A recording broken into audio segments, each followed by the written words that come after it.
Thank you for tuning in to the latest edition of the 12 Kyle podcast. Whether you're listening during your commute, while working out, or just relaxing at home, we appreciate you. Every download, every listen, and every subscription means a lot. Up next, the 12 Kyle podcast. I always feel the pressure to find the perfect gift for my relatives. In this case, whether you're sending an unforgettable gift or treating yourself to everyday perfection, Omaha Steaks delivers the world's best steak experience. For me, I'm not just into steaks. I like all types of meat. That's why I'll usually get the Winter's Best Seller Pack. It comes with juicy fillets, chicken breast, pork chops, and even burgers. Omaha Steaks offers unrivaled quality and variety, and every bite is backed by their 100% guarantee.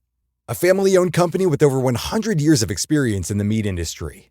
Save big on unforgettable gifts with Omaha Steaks. Visit omahasteaks.com for 50% off site-wide and earn an extra 20% off select favorites during their cyber sale. And for an extra $35 off, use promo code YUM at checkout. That's omahasteaks.com, promo code YUM at checkout. Terms apply. See site for details. Go to omahasteaks.com to get 50% off site-wide plus an extra 20% off select favorites and more limited-time deals during their cyber sale. And use promo code YUM at checkout for an extra $35 off. Minimum purchase may apply. See site for details. A big thanks to our advertiser, Omaha Steaks. Corporate megastores are spending millions lobbying D.C. politicians on one-sided policies that send small businesses tumbling. They want to enact harmful credit card mandates that take resources away from your local credit union and community bank, leaving Main Street businesses with less access to credit, making it harder for your family to pay for everyday goods like gas and groceries. Tell Congress to guard your card and oppose the Durbin-Marshall credit card mandates. Paid for by Electronic Payments Coalition. It got me to thinking about what or whom would I want to interview if I got the opportunity to interview that I haven't interviewed on this podcast, and this person could be dead or alive. So I wrote down a few people who I would love to interview, and I'm going to throw the question to you.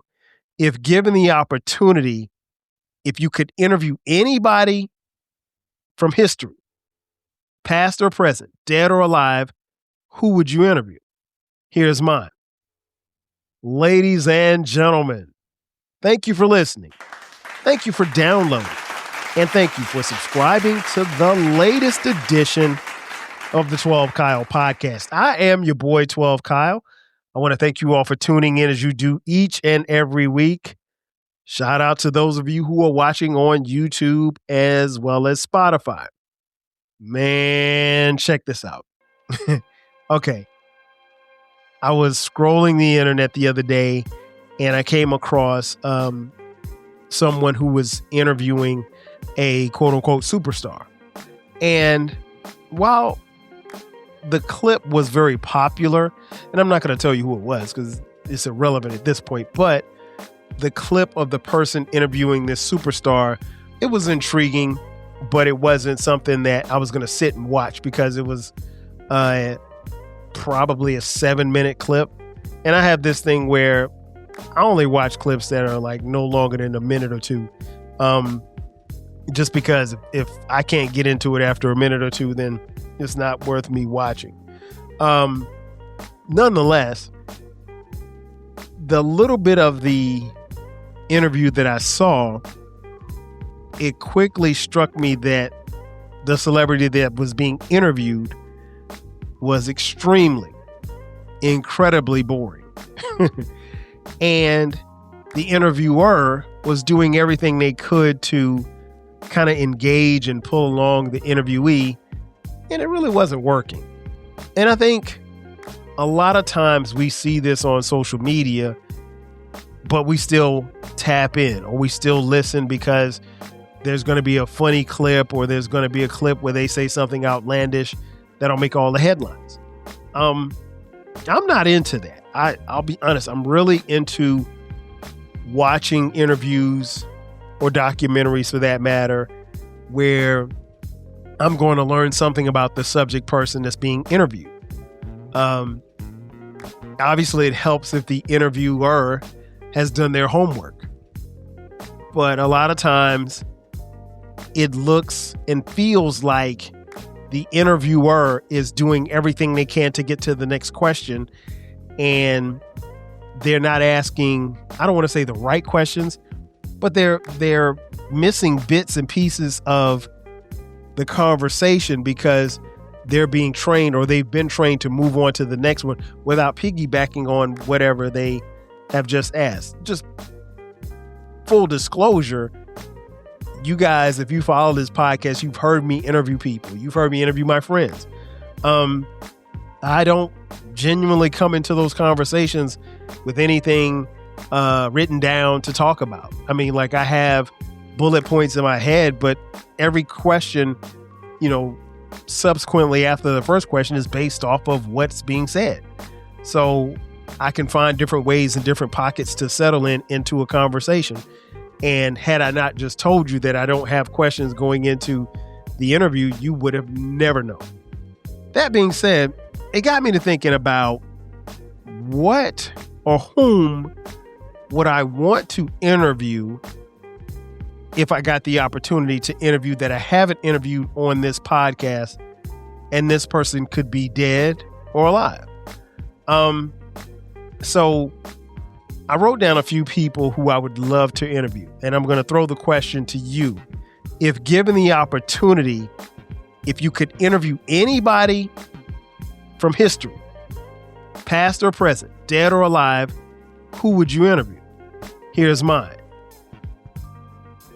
First up, and these are in no particular order, I would love to sit down and interview a young lady by the name of Gladys Carson. Now, I know what you're thinking. Like, wow, who? Gladys Carson. Man, I remember her. She was great. She was dope. None of you have ever heard of Gladys Carson. I'm willing to bet outside of maybe 5 people, none of you have ever heard of Gladys Carson. Gladys Carson is my grandmother. She is my maternal grandmother. I affectionately refer to her as Granny. Granny was, by all accounts, everybody has told me all my life that she is unequivocally the sweetest woman to ever walk the face of the earth. I can believe that based on my experiences with her. Now, I'll be honest, I didn't get a chance to spend a lot of time with Granny. By the time I was 6 years old, Granny passed away. I think I was going on 7. So, but I have great memories of her. I just don't have a lot of memories of her. I at least, like, not as many as, let's say, my kids have with their grandparents. Because they've got years and years and years, and I only had 6 years. And my kids' grandparents, still living. They still spend time with them all the time. Talk to them, text, whatever. But I would love to have a conversation with Gladys Carson because, again, that's my granny. But I would just want to, pick her brain and find out, what her life was like. I mean, I've heard stories, but she was a young woman who grew up in the segregated Jim Crow South in the 1920s. And she lived a different kind of life. She saw a lot.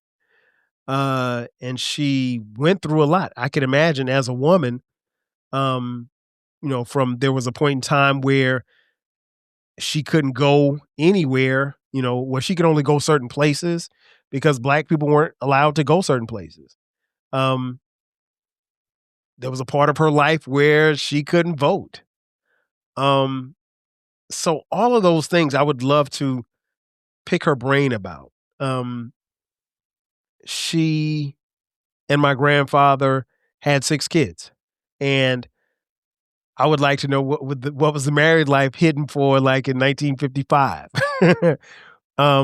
Because you're raising 6 kids and you're trying to figure it out, And my grandmother came from a big family. Like, her sister, we call her Aunt Jessie Mae. Shout out to Aunt Jessie Mae, passed away many years ago. But Aunt Jessie Mae had 14 kids. And so my grandmother had 6. So like you can kind of tell like within their sibling group, and that's just those 2. I'm not even going to tell you about it, the other siblings. So it's a big family. I come from a very, very big family. When we have family reunions, it's huge. And it's only 12 descendants of my great grandparents. So there are 12 kids, and subsequently the tree branches grow outwardly. But yeah, I would want to, find out how life was for her in Florence, South Carolina, as she raised my mom and her 5 siblings. But yeah, I miss her. I miss her a lot. I think one of the things that always intrigues me is I know she's in heaven watching, but I wonder what she thinks of her grandson. Um, I'd like to think that she's proud, but I miss my granny, and I tell people all the time, man, enjoy these people. I tell my kids all the time, like your grandparents are a walking encyclopedia. They can tell they're walking Google. They can tell you any and everything about everything, and they've seen a lot and they've experienced a lot. I just didn't have but 6 years with my grandmother, and I remember to this day, the day that she passed. She'd been in coma for a couple of months, I think, and she was in Duke Medical Hospital in Durham, North Carolina. And, it was tough. I remember we went to go see her. I didn't see her, but my mom did. And, it was tough. It was tough. And it hurts, obviously, to lose, the matriarch of the family. And I remember going into a room at my aunt's house, and when we walked through the living room, all we saw was these adults and everybody was crying. I was like trying to figure out, like, what the hell going on? And my older cousin, Mike kind of knew because he's older than us. But I think so. If I was 6, Mike had to be like 10 or 11. So he kind of was hip to the game as to what was going on. And my uncle came in and told us that she had passed away. And even at that particular time, I didn't understand what dying meant. I didn't know that she was dead, but I didn't know what that meant. But nonetheless, I would love to have a conversation with her.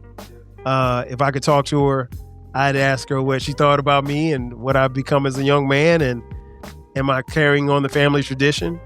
Am I making her proud? Am I making everybody proud, our ancestors proud? I think I know the answer to it, but I would just love to hear Granny say what I think she would say. Who else? Again, these are no particular order. I'm going to go with a historical figure. Malcolm X. Malcolm X is one of the most intriguing members of our history ever. I think it's interesting, and I always talk about this, that given the fact that I grew up where I grew up in Florence, South Carolina, I went to Wilson High School, and then subsequently went to South Carolina State University. My high school is predominantly black. My middle school is black. My elementary school is black. Obviously, my college was black. And very little mention of Malcolm X. Well, actually, I learned more about Malcolm X in college than I did at any other time. There was always, these Black history celebrations, and nobody ever mentioned Malcolm X. They always talked about Dr. King, Rosa Parks, Thurgood Marshall, Frederick Douglass, but nobody talks about Malcolm X. And by the time I became a freshman in college at South Carolina State University, I understood why. People will tell you that Malcolm was a controversial figure. He wasn't. He was all but controversial. Malcolm X spoke a lot of what we still see to this day. But more than anything else, if you cut through his message, one of the things that Malcolm taught and preached was about us sticking together as a people. And the idea and the concept of, building our own communities, staying in our own communities, circulating the black dollar. Those are things that we strive for to this day. And while we can succeed and do succeed in some areas, in a lot of ways we don't. And I would love to sit down and have a conversation with Malcolm X. Is very intriguing to me. If you ever get a chance, just go on YouTube and you can do one or two things. You can either look at and listen to one of his speeches, or you can check out his interviews. He is as calm and as calculated and as thorough as you would ever want anyone to be. I'm always impressed. I'm always impressed with anything he says in those interviews, because a lot of ways when you hear and see these interviews, the person that's interviewing him, whether they be black or white, they're trying to push him in a certain direction to answer the question in a certain direction. And Malcolm never goes the way that you think he's going to go. This is Michael Rosenbaum. Hey, folks, let me tell you that drinking and driving is a decision that will change your whole world. Things will never be the same once you get a DUI, because legal fees and time in court are just the beginning. Getting into a crash is another way your world could be irreversibly changed after drinking and driving. Your vehicle may not be the only thing that gets damaged in that crash. You could face a life-altering injury or even death. But you're not the only one who could face those consequences. Your decision to drink and drive could permanently change someone else's world, whether you injure them or leave their loved ones grieving. The next time you're out drinking, call a rideshare, a taxi, a sober friend, or a designated sober driver. Always plan for a safe ride home. The only decision that will change your world for the better is the decision to call for a sober ride. It's never worth it to drive drunk. Don't risk it. Drive sober or get pulled over. Paid for by NHTSA. Corporate megastores are spending millions lobbying D.C. politicians on one-sided policies that send small businesses tumbling. They want to enact harmful credit card mandates that take resources away from your local credit union and community bank, leaving Main Street businesses with less access to credit, making it harder for your family to pay for everyday goods like gas and groceries. Tell Congress to guard your card and oppose the Durbin-Marshall credit card mandates. Paid for by Electronic Payments Coalition. Are you feeling nostalgic for the golden eras of rap and soul music? If so, tune in to the Rap Soul Podcast. We are your weekly journey through the 80s, 90s, and 2000s, spotlighting the music and the hidden gems that shaped the soundtrack of our lives. From the powerful beats to the soulful melodies, we bring you the best of the past with fresh insights and stories. Rediscover the music that defined a generation. Subscribe to the Rap Soul Podcast and enjoy the vibes. If you want a podcast where culture, conversation, and life collide, where you get insightful commentary, engaging discussions, and a fresh perspective on everything, then you need to listen to the 12 Kyle podcast. Hosted by the one and only, yours truly, 12 Kyle, a voice that you know and trust. This podcast will bring you thought-provoking moments, compelling stories, and a whole lot of fun. Whether you're a first-time listener or just tuning in, each episode promises to be something new and exciting. So sit back, relax, join 12 Kyle, myself, and my guests as we break down the world around us and give you stories that you've never heard before. From nostalgic throwbacks to everything in between, the 12 Kyle podcast is a front row seat to this conversation. Subscribe now and never miss an episode of the 12 Kyle podcast, where the vibe is always real and the discussion is always worth your time. And I love that about it. But the man was very knowledgeable, left this earth way too soon through no fault of his own. But yeah, if I got a chance to sit down with Brother Malcolm, man, listen, I would ask for 30 minutes, but I probably get an hour worth of conversation because, you know, you don't really, you can ask one question and Malcolm may send you down 4 different roads and you can ask follow-up questions going down those roads. He's just that great. But yeah, I would definitely, dead or alive conversation, Malcolm X for sure. Who else? If I got a chance to interview someone, it would definitely be President Barack Obama. Barack Obama is very, very intelligent. He had an extremely difficult job in running the free world and running the United States, and I think he did it to the best of his ability. I thought he was a very good president, very good, great president, in fact. I don't necessarily know that we'll ever see a president like that. And I don't mean as far as him being black, but I don't know that we'll ever see a president of that nature in that particular time. Barack Obama came to this country and hit the political scene at the right time. And it was a whirlwind. And it spawned a lot of great things that happened in this country.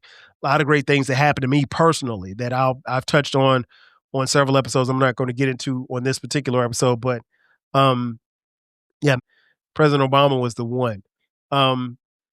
Very charismatic, a very great orator. And I think his ability to be an orator was very key because in his speeches, he could convey a certain message and a certain feeling and a certain vibe to the listener or the people in the audience that would captivate you. And again, if we're being honest, keep it a bean. I mean, he inherited or took over for, following behind George W. Bush, a country that was in shambles in many ways. And he did the best that he could. Did he have missteps? Yes, he did. He wasn't perfect by any stretch of the imagination, but that's to be expected also. Nobody's perfect. For as great as I think I am, or as great as I know that I am, I couldn't run this country. Not like that. No, especially not with that level of opposition in your own, sometimes in your own party, but, across the aisle as well. No, it would be extremely difficult. But he handled it. But I would love to sit down and have a one-on-one with him. I know at this particular time, he doesn't do a lot of interviews, but President Obama, if you're watching, because I know you watch, I know you tap into the 12 Kyle podcast. Shoot me a DM, man. I would love to have you on the podcast. Love to have you come on. We could talk a little bit about politics. We talk a little sports because you're an avid sports fan. We can talk about life in general. Whatever you want to talk about, it's your show. So I would love to have you on. But President Barack Obama is definitely someone that I would want to sit down and have a conversation with.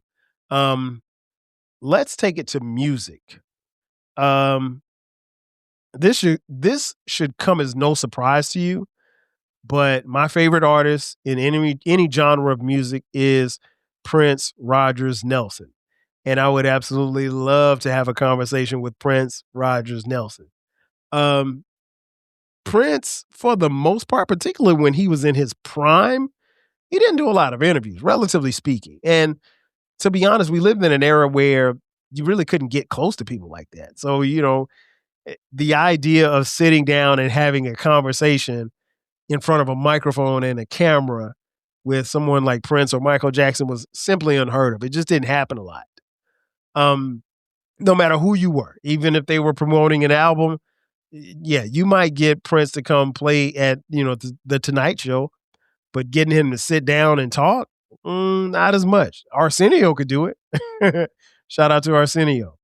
But outside of Arsenio, I mean, it wasn't a lot of times where in his prime, you were going to be able to get the purple one to sit down and talk. But I would love to chop it up with Prince and talk about music, obviously, his music, because I'm such a fan. And I'm such a fan of how he carried himself business-wise. And Prince, to his credit, stayed Prince, from start to finish.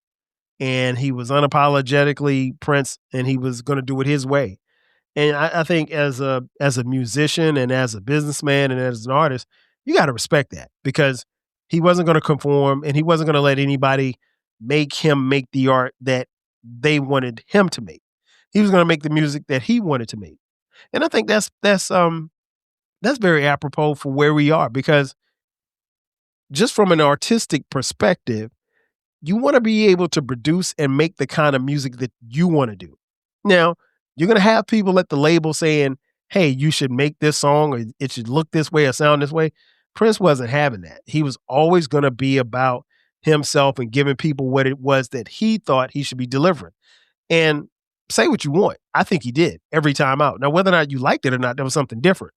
But he made the music that he wanted to make. And I think that's respectable. And I think ultimately, I would love to sit down and talk to him about just that thing and the process of making songs and why these certain albums look a certain way or why this feels a certain way or why this chord sound. I mean, listen, if you've been following this podcast or the Rap Soul podcast long enough, you know that I am what you would call a music nerd. Like I love music. It's entrenched in me. As I've gotten older, the technicalities of music really intrigue me because for the most part, we weren't around when this music was getting made. So if you weren't around, it makes the music that much more special to you because now that you're here, you can go back and listen to how something was made and it makes what you hear sound even better. And so I would love to sit down and have a conversation with Prince. The last musician I'll talk about, James DeWitt Yancey, aka JD, aka J Dilla, aka the greatest beat maker of all time, in my personal opinion. Yeah, man, Dilla was crazy. Dilla, I don't even really know how to describe his music if you haven't heard it. Now, if you have never heard any music from J Dilla, I will assume that you don't go anywhere because it's not even humanly possible to not have heard some music from the late, great James DeWitt Yancey. But I would definitely want to sit down with Dilla because Dilla was someone who I think I may have heard 5 interviews from J Dilla his entire career. And that's just off the top of my head. I cannot remember him having a lot of, sit down one-on-one interviews. The one sit down interview that I can remember, that was years. I mean, like J Dilla passed so long ago, but I mean, like this might have been early 2000s, maybe, or maybe 99, 98, 99, somewhere around there. So the scarcity of being able to get to him is one thing, but also, being able to tap in with him and understand why this music sounds the way that he did. I mean, like, I'll give you an example. His last album, Donuts, which, as many people will tell you, he literally and figuratively crafted a lot of that music on his deathbed. I would have questions as to how or why certain things on that album particularly sound the way that they do, because it's crazy. I mean, like, you don't think that you could put that kind of music together. And I don't know if people could put that kind of music together being awake, upright, and conscious. For somebody to be able to do that while literally, having tubes and stuff plugged in, hooked up to them, I don't know how he did it. But I mean, a great, great young man. If you watch it on YouTube, you see the book, the J Dilla book, Dilla Time. A shout out to Dan Charnas, who wrote the book. It's an incredible read. I would suggest that all of you, in order to get a little bit better understanding of Dilla, check that out. But I would definitely want to sit down and talk to Dilla. So, in conclusion, I think it's important that we all identify, people that we would love to sit down and talk to, particularly as podcasters, dead or alive, in a conversation. A lot of times it's going to be relatives, maybe family members, friends who we've lost. And then sometimes it could be people who are still here that you would love to sit, like, somebody who didn't make the list. I guess if you want to make him an honorable mention, would be Questlove from The Roots. Man, Questlove he's my kind of nerd. He's my kind of music nerd, man. I love Questlove. I would, if it were not for the fact that I know Questlove has 50,000 jobs and he's got 1,000,001 things going on, I don't think I could pull Questlove's arm long enough to get him on the podcast for an hour. If I could, because I don't think Questlove listens to this podcast. He may. I mean, he may be like President Obama. He may tap in every week. That being said, I would, he'd be my honorable mention. But I think it's important, particularly for those of us who are podcasters, to identify people who we would want to interview. That doesn't necessarily mean that we're going to interview them, but I think to some degree, if you put that idea out there in the atmosphere, who knows? You never know. So for me, probably honorable mention Questlove, and second honorable mention Fonte from The Roots. He's done people's podcasts before, not the big podcast. He'll do a small podcast or independent podcast like mine. So yeah, if you got any connections to Fonte, let me know. I would love to have him on the podcast as well. But in all actuality, I think it's important. For me, it's a good exercise and also a chance to give people their flowers, whether or not they're here or gone away. I think that's important. And I think as long as we do that, we keep their name, their legacy, and their memory forever alive. Ladies and gentlemen, that's going to do it for me. Thanks again for checking out this edition of the 12 Kyle Podcast. Be sure to subscribe to the podcast. We drop new episodes every week. If you're on YouTube, check us out. Subscribe to the podcast on YouTube. Like, share, and subscribe with your friends. Also, remember, we have a new baby. The new baby is called the Rap Soul Podcast. It is the podcast that is the intersection where we have discussions about music and artists from the 80s, the 90s, and the 2000s when it comes to rap, soul, and R&B. Simply put, folks, it's the best music podcast that you've never heard. So make sure that you check it out. If you'd like to contribute to this podcast financially, hit us up on Cash App. $TWELVEKYLE. Also, we have merch. We have merch. Click the link in the description box. Click the merch link, and that way you can purchase 12 Kyle Podcast t-shirts, hoodies, as well as coffee mugs. We got it for the low. Ladies and gentlemen, thanks again for checking out this edition of the 12 Kyle Podcast. I am your boy 12 Kyle. I will catch you guys next time. 5,000. Cheers. Thanks again for listening to this episode of the 12 Kyle Podcast. If you enjoyed this episode, make sure that you hit the subscribe button and share this podcast with a friend who needs the 12 Kyle Podcast in their life. Every listen, every download, and every share helps us grow. Thanks for being a part of the 12 Kyle Podcast community. We appreciate your support. We will catch you next time. 5,000. Shopify is a global commerce platform that helps you sell at every stage of your business and sell more with less effort thanks to the Shopify Magic, your AI-powered all-star. Sign up for a $1 per month trial period at shopify.com/redcircle, all lowercase. Go to shopify.com/redcircle now to grow your business no matter what stage you're in. Shopify.com/redcircle. Corporate megastores are spending millions lobbying D.C. politicians on one-sided policies that send small businesses tumbling. They want to enact harmful credit card mandates that take resources away from your local credit union and community bank, leaving Main Street businesses with less access to credit, making it harder for your family to pay for everyday goods like gas and groceries. Tell Congress to guard your card and oppose the Durbin-Marshall credit card mandates. Paid for by Electronic Payments Coalition.